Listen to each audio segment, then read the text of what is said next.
All right, guys, welcome back to Underground Science. In this video, we'll be talking about aortic stenosis. All right, so let's go and get started. So, aortic stenosis is basically when the aortic valve narrows, okay, because it gets fibrotic and calcified. All right, so that's all it is. So, if we just draw a quick sketch of the heart, right, a super simple diagram, and we know that this is our left ventricle, and right here, our left ventricle, let's say right over here, will pump through the aortic valve, right? And into the aorta, right? Into the aorta.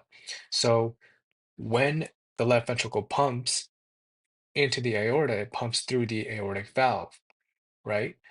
And so if this aortic valve, if you imagine, right, gets really stiff and fibrotic and calcified, right? So let's say it was this thick, right?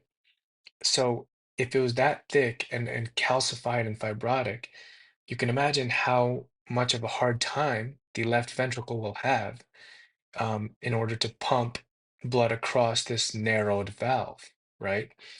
So that's why aortic stenosis can be bad, is because if your left ventricle can't pump enough blood properly, right, because of how narrow this aortic valve is, then your body won't get enough blood, right? Your organs won't get enough blood. So in fact, what happens, we'll see later, is when we talk about the findings, is because your aortic valve is very fibrotic and calcified, your left ventricle has to work extremely hard to pump blood across this very narrow aortic valve.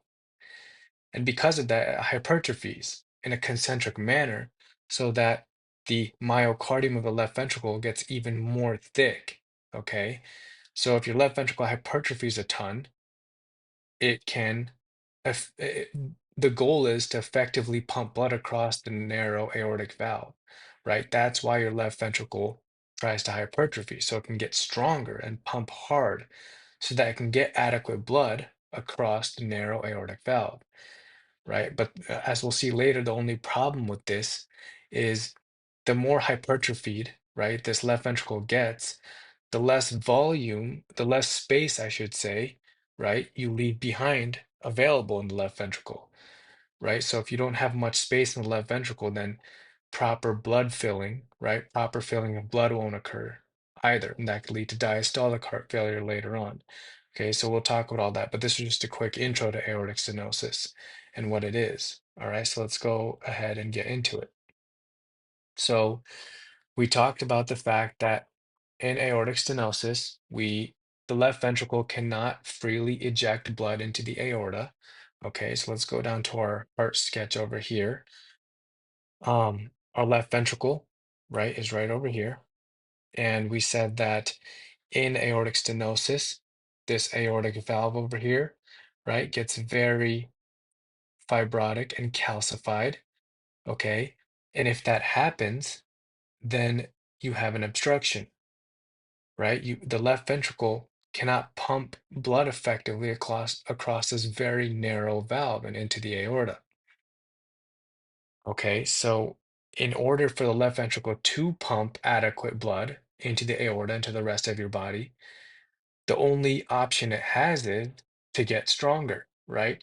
Because the thought is, okay, if the aortic valve is so stenosed, right, is so calcified and narrowed that the left ventricle cannot effectively pump blood across it.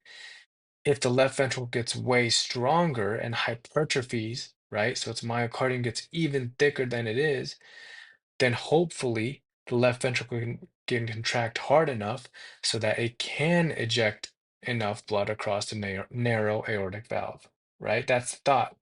That's why the left ventricle hypertrophies in hopes of pumping adequate blood across the narrow stenotic aortic valve. Okay, so this is a case of pressure overload then, right? So that's why it's said that the left ventricle pressure, right, ends up being way higher than the aortic pressure during diastole or during systole, excuse me, during systole, right? And why? Because that's the only way that the left ventricle can pump enough blood across the narrow aortic valve. The left ventricle has to generate much higher pressures than the aortic pressure when the left ventricle contracts, right? Systole is when the left ventricle contracts, right? That's another word for it, is the contraction phase. All right, and diastole is the relaxation phase. During systole, the left ventricle must generate high forces higher than the pressure in the aorta, okay, so that it can overcome the narrow aortic valve, right? The stenotic aortic valve. Okay, so this must happen so that the left ventricle can pump enough blood across the aortic valve and into the aorta and to the rest of the body. All right. So the next thing to talk about is, okay, well, how does aortic stenosis even happen, right? What are the causes? So the first cause that we should talk about is a congenital bicuspid aortic valve.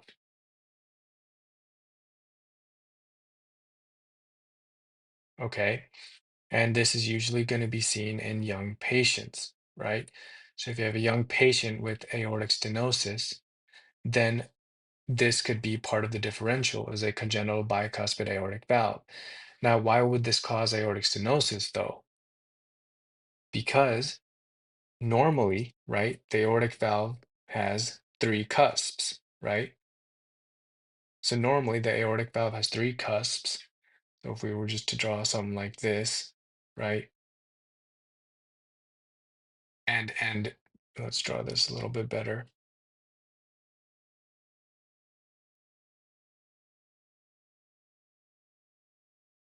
So if the aortic valve normally has three cusps, and in this disease, in congenital bicuspid aortic valve, right, it's in the name, the aortic valve is bicuspid or has two cusps. So in the disease, though, let's say it looks like this, right? You only have two cusps.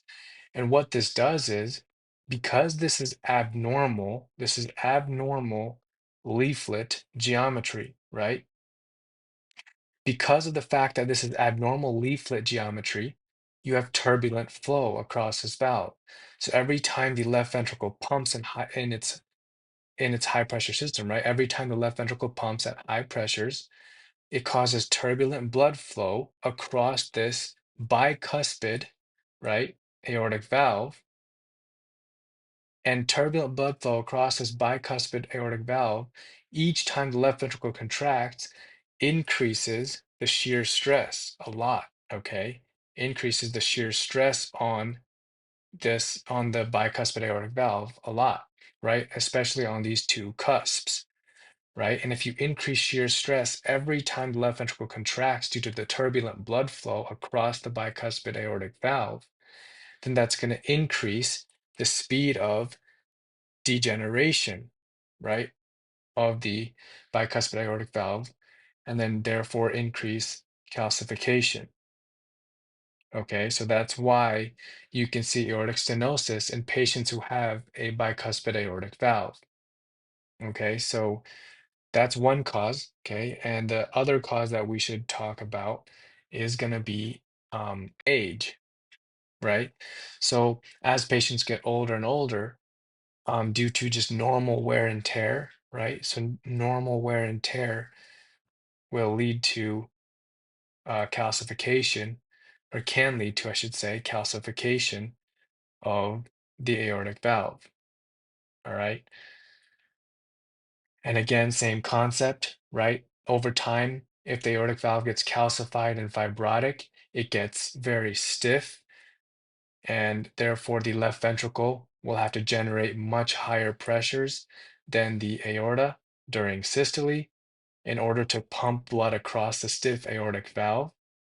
Okay, so the left ventricle will have to hypertrophy, right? The left ventricle will have to hypertrophy in order to get strong enough to pump blood across this stiff, fibrotic, calcified aortic valve.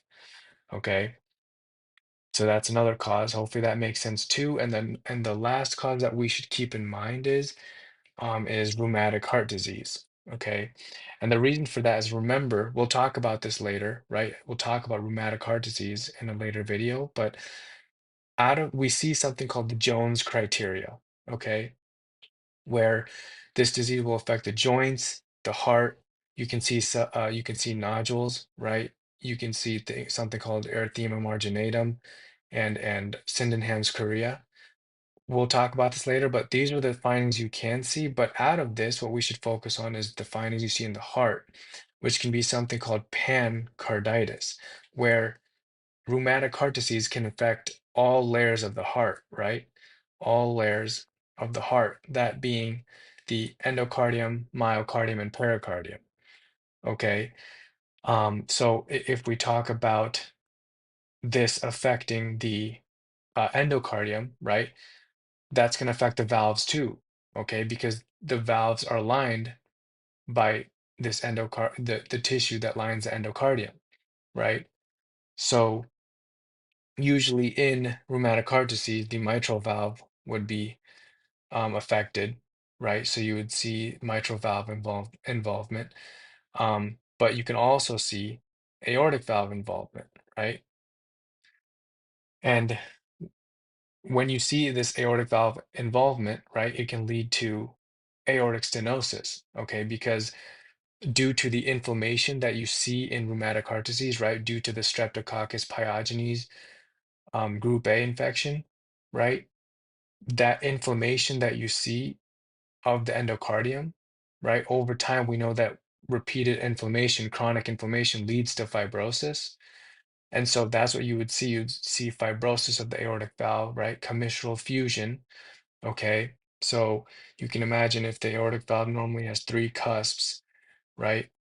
It looks something like that over time due to the fibrosis and inflammation and fusion, right? Or it can lead to commissural fusion where you'll see the valve orifice get very narrow, right? So again, same concept. If you see commissural fusion and fibrosis, left ventricle is going to have a really hard time pumping blood across this narrowed orifice, right? It only has this much space to pump its blood across, right? So it's going to have to, again, hypertrophy, right? A lot, right? Just in order to develop enough strength so that it can contract powerfully through this narrowed, fibrotic, calcified aortic valve, and so that the left ventricle can get enough blood to the body, right, to the vital organs. Okay, so that's another cause of aortic stenosis. So the causes that we should keep in mind again are rheumatic heart disease, just age in general, right? Wear and tear, and then the other cause that we talked about was congenital bicuspid aortic valve. All right, so those are the causes. Now let's go talk about like what findings we see, right? So there's certain findings that we should keep in mind too. Okay, so let's talk about the findings, right? And explain why each finding occurs. So what does aortic stenosis do to the heart? Okay, so we've already talked about this in the previous slide, right? But if we have, let's say, the left ventricle, we'll just draw a very simple diagram here. And we know the left ventricle pumps through the aortic valve, which let's say is this cylinder, okay? And it pumps into the aorta, right? Which we'll draw as a huge blood vessel, right? Like this. And this is going to be the aortic valve. So in aortic stenosis, right, whether that be due to rheumatic heart disease or whether that be due to age, wear and tear, right, or whether that be due to a bicuspid aortic valve, whatever the reason may be, you have aortic stenosis, right? So it's fibrotic, it's calcified, it's narrowed, okay? So that means that now the left ventricle will not be able to properly pump blood across this narrow aortic valve and into the aorta, right? Because it doesn't have that much space. And you just made it way harder for the left ventricle to pump any blood across this aortic valve because it's so fibrotic and calcified now. There's not much space in this aortic valve in order to let blood through. So the left ventricle decides to get stronger. Okay. So it hypertrophies. okay, in a concentric manner. So it gets really thick, okay? The myocardium gets very thick, hypertrophies, right? And now the left ventricle can have enough strength to adequately pump blood, right, across the stiff, fibrotic, calcified, narrowed aortic valve and into the aorta and into the rest of the body, right? So this, you may be thinking, okay, well, this is a good thing then, right? So the left ventricle adapts, everything's fine. But this left ventricular hypertrophy is not good, okay?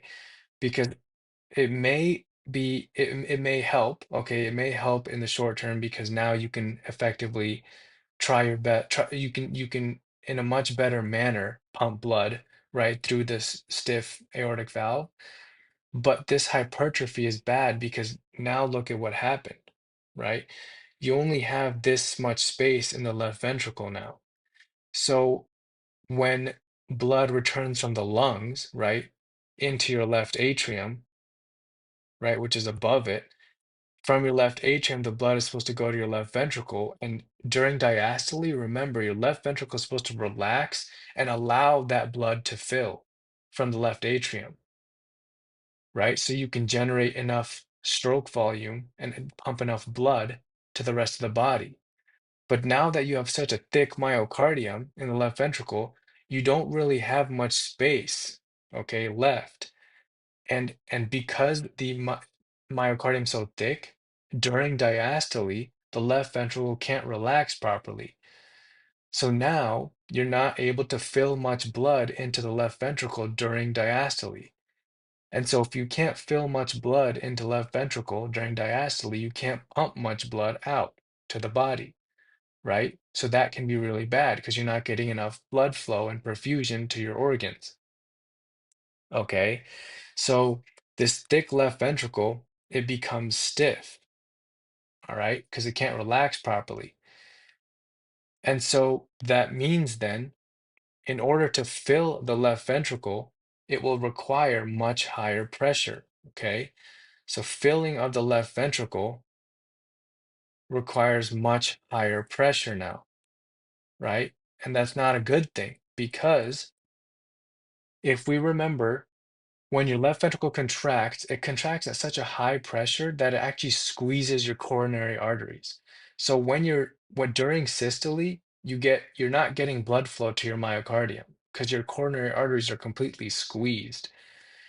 But then when your heart's done contracting and now your ventricles are relaxing, that's when blood fills your coronary arteries and you supply your myocardium of the heart.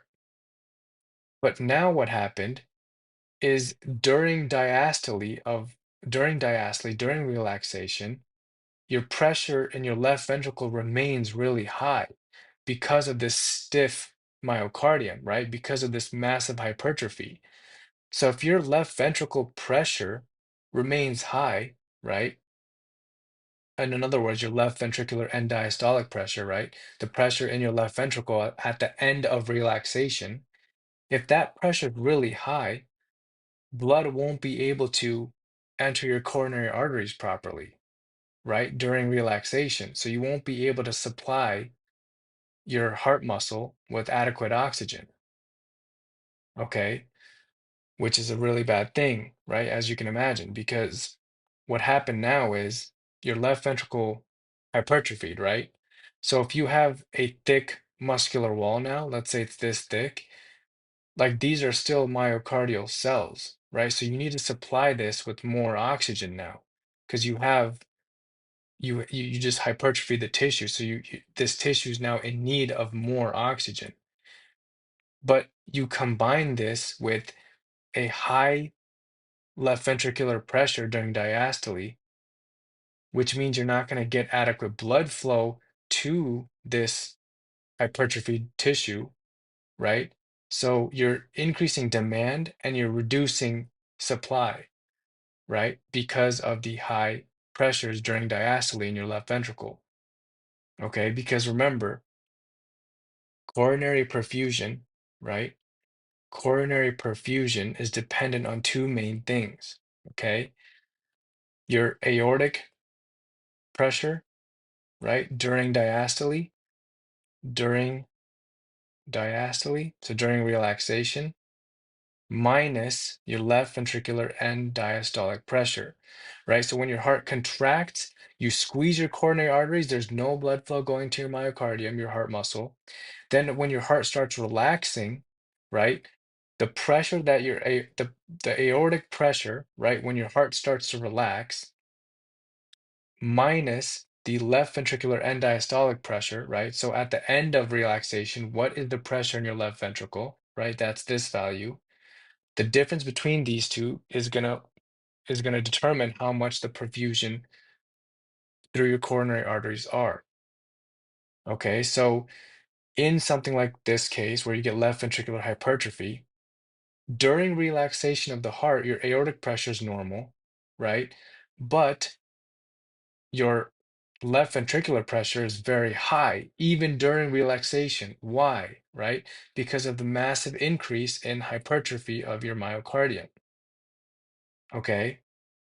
So this makes the myocardium very stiff.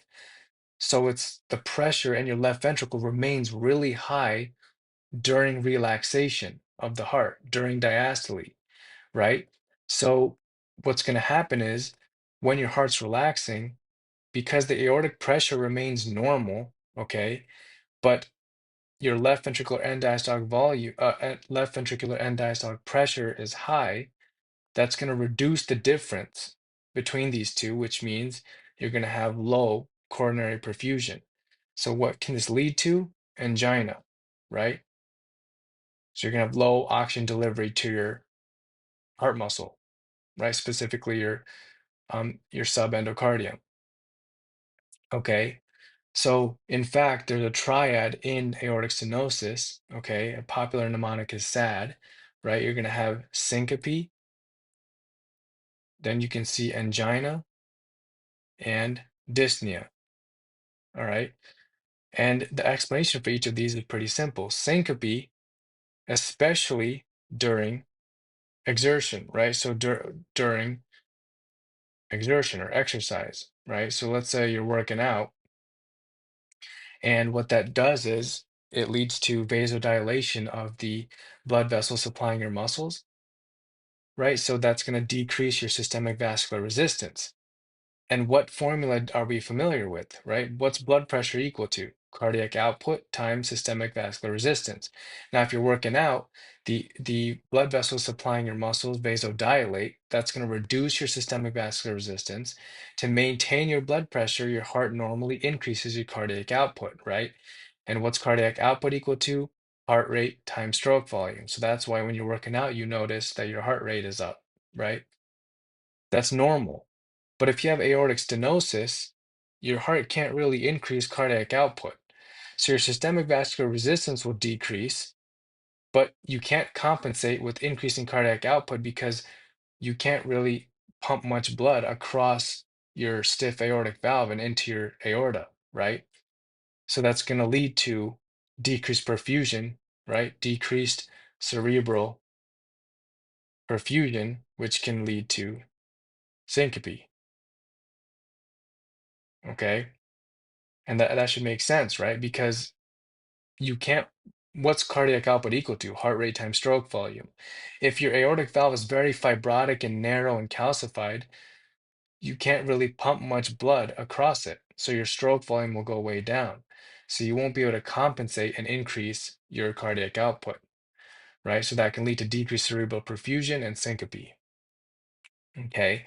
And then why do we get angina? Well, we just went over that, right? Your left ventricle has to hypertrophy. Why? Because your aortic valve is very fibrotic and calcified. So your left ventricle needs to get way stronger to pump blood through that narrow aortic valve into your aorta and to the rest of your body and organs. But when your left ventricle hypertrophies that much, then you increase its stiffness. Okay. And during diastole now, the left ventricle cannot relax properly. So not much blood can fill. And if not much blood can fill, you can't pump much blood out. And on top of that, if the left ventricle is under high pressures, even during relaxation, then your coronary arteries won't be able to be perfused properly because coronary perfusion is dependent on your aortic pressure during diastole and your left ventricular pressure during the end of diastole. Your aortic pressure will remain normal, right? That's not going to be really affected when your heart's relaxing. But your left ventricular pressure during diastole is going to be highly elevated because of the extreme concentric hypertrophy that occurs. So then that means that the difference between your aortic pressure during diastole and your left ventricular end diastolic pressure is going to be very low, right? Which means that coronary perfusion will be low, which can lead to angina and chest pain, okay?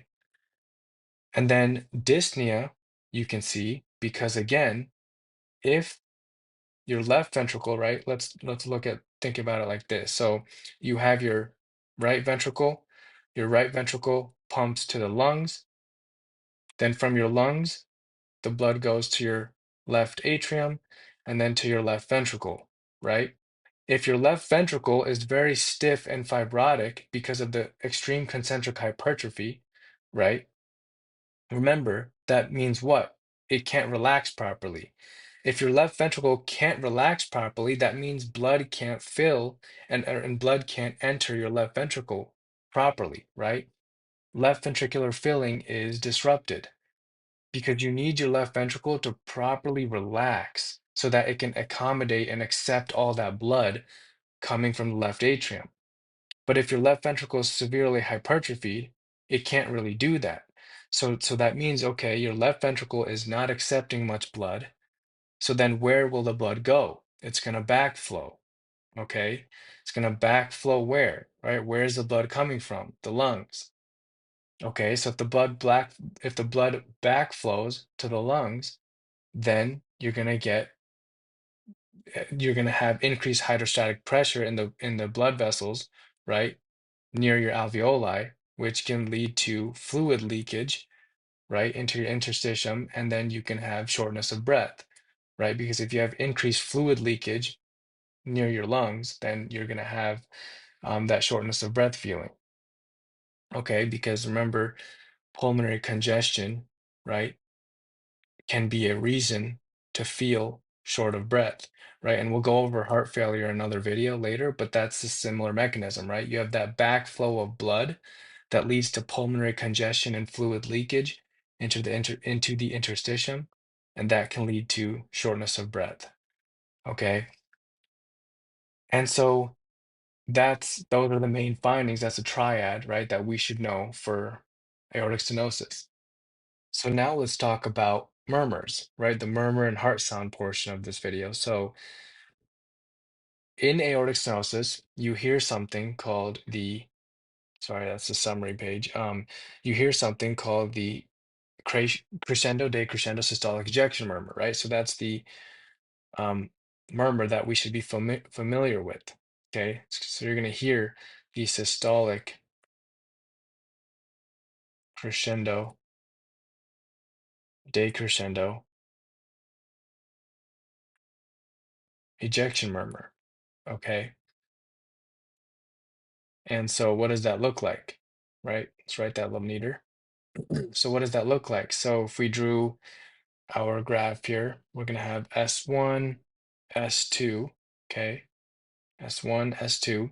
And so between that is going to be systole, right? So you're going to hear that crescendo, right? So it's going to get louder and louder.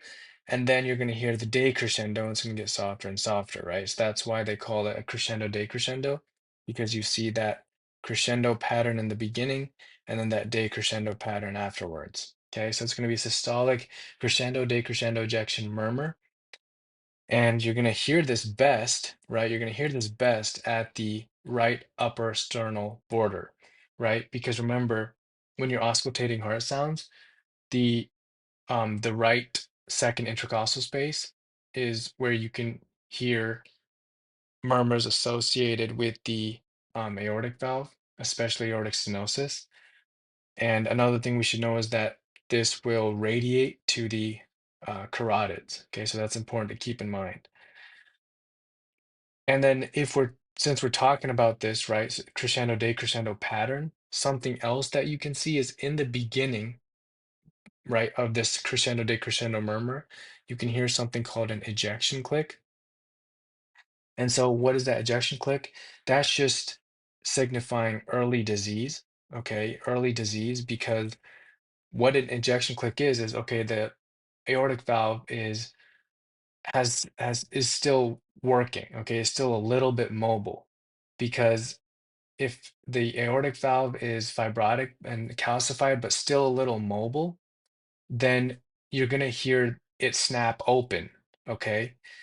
So you can think of it as like when the left ventricle is contracting across the calcified narrow aortic valve, as it's generating higher and higher pressures and it's contracting and pushing blood across, you can the valve can snap open, right? And then let that blood flow across it. And so you're going to hear a lot of blood flow across, which is the crescendo part, and then less and less blood flow will flow across the valve as the left ventricle fully empties out, right? So you'll hear that decrescendo part of the heart murmur, right? So that's you can hear that snap, right? Or that ejection click, which is basically that the mobile abnormal valve, the mobile abnormal aortic valve snapping open. Okay. Um, so yeah, you can hear that ejection click in the beginning. Now, if we're talking about heart sounds, remember S2 is split into two components, right? Into a P2 component and into an A2 component, which is also called the pulmonary component or the pulmonary valve component and the aortic valve component. Now, you may not hear the aortic valve component, okay? Why? Because in severe aortic stenosis, you have severe calcification, right? And if you have severe calcification, if you think about it, when the heart contracts, the mitral valve and tricuspid valve will snap shut. That'll make your S1 sound. Then once the ventricles pump its blood into the pulmonary artery and aorta, right, and it comes time to relax, undergo diastole, your aortic valve and your pulmonary valve will snap shut, right? But in this case, since we're talking about aortic stenosis, right, once the aortic valve snaps shut, you won't really hear it because if it's if it's severely calcified, you can think about it like this, right? So let's say this is the aortic valve, right? Just a simple diagram. Let's say it's the aortic valve and it's severely calcified and fibrotic, right? If this snaps shut, like it's only going to close this much of a distance, right? So you'll barely hear that. It's going to be a soft or absent S2, right? Soft or absent S2 sound, or a soft and absent S2 sound because of the fact that the A2 is really soft, right? The aortic valve will barely close because of how fibrotic and calcified and thick it is, compared to a normal aortic valve, right? Which is like this. If this snaps shut, right, it has to close this big of a distance. So of course you'll hear that component, right? You'll hear the A2 component in this case, but in this case, the A2 component will be very soft or even absent in severe disease, okay? In severe aortic stenosis. So that's something important to keep in mind also. All right. And then, so now that we understand that, right, what we should focus on is the phrase that you will sometimes see with aortic stenosis, which will be pulsus. Sorry, misspelled that. Pulsus parvis et tardis, right? And so what does this phrase mean? Okay. Parvis, right, we can think of as meaning weak. Okay. And so this means that there's going to be a reduced effective stroke volume through the stenotic valve. Okay, so it's going to be a reduced effective stroke volume through the stenotic aortic valve.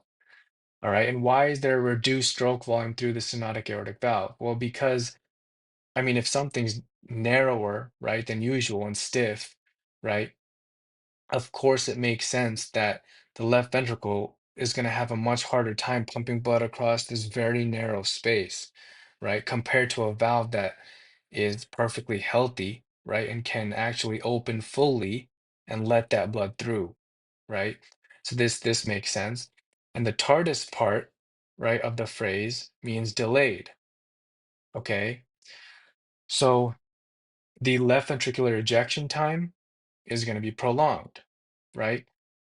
Because again, if you have a very stiff, fibrotic, calcified, narrowed aortic valve, you can imagine that the left ventricle not only will it have to work way harder to pump blood across this narrow space, but it's just going to take longer, right?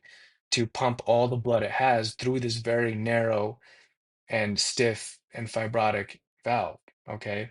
So if it's going to take longer, that means its ejection time is going to be longer, right? So it's going to have a prolonged left ventricular ejection time. That's the TARDIS component to the phrase. Okay, so I just thought that's important to know, okay, because that phrase could come up when um, studying about aortic stenosis. Okay, so it's good that that phrase now makes sense. Something else important to keep in mind is maneuvers. Okay, so this should make sense because if you increase the amount of blood that returns to the heart, more blood is going to come to the left ventricle.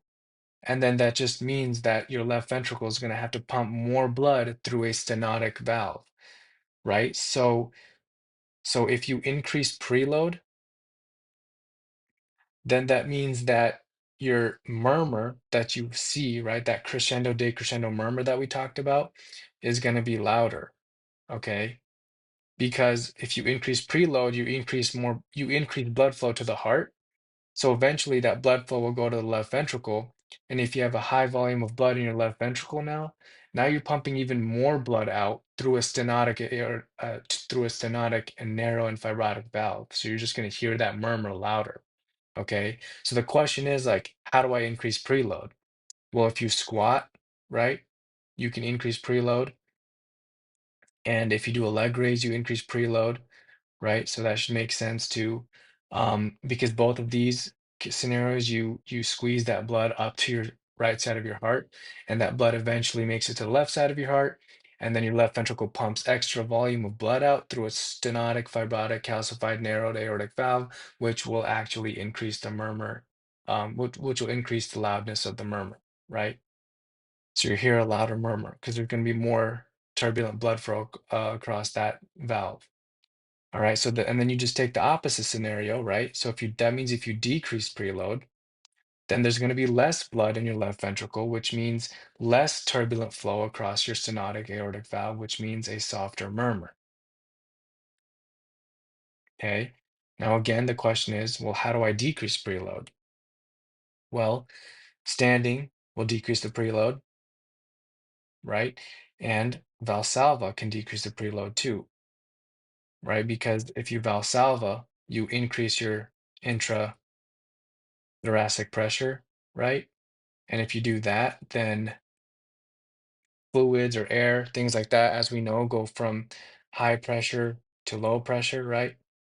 So if you increase your intrathoracic pressure, less blood will come to your heart, right? Which sits in that thoracic wall. Less blood will come to your heart. And if less blood enters your heart, that means, again, decreased preload. And if less blood enters your heart or your right side of your heart, less blood will make it to your left side of your heart, right? Less blood will make it to the left side of the heart, to your left ventricle, which means less turbulent blood flow across your stenotic, fibrotic, calcified, narrowed aortic valve, which means softer murmur. Okay, so hopefully that makes sense. All right, and the reason why these maneuvers are important to know is because if you had something called hypertrophic cardiomyopathy, right? Hypertrophic cardiomyopathy, which we'll talk about when we talk about the different types of cardiomyopathies. But something to know here is like if you had hypertrophic cardiomyopathy and you did a Valsalva, so you tried to decrease the preload, that would actually increase, you would hear a louder murmur, right? You would hear a louder murmur when you have to compare two diseases, for example, like this and aortic stenosis, you can know which is which, right? Or at least it can give you a clue based on the maneuvers, right? So if a patient does a Valsalva, right, and you hear a louder murmur, then maybe hypertrophic cardiomyopathy can be in the differential. If the patient does a Valsalva and you hear a softer murmur, then maybe aortic stenosis can be in the differential, right? So just things like that. That's why it's good to know maneuvers and how they affect the loudness or how soft the murmur is, or how soft or loud the murmur gets. Okay. And so to diagnose this, you could do a echocardiogram, right? So that can tell you um like how hypertrophied the left ventricle is, the ejection fraction, all that. And so that could be a good tool to tell if your aortic valve is stenosed or if the valve area is very narrowed, right? The treatment would the main treatment to know would be aortic valve replacement. Okay, aortic valve replacement,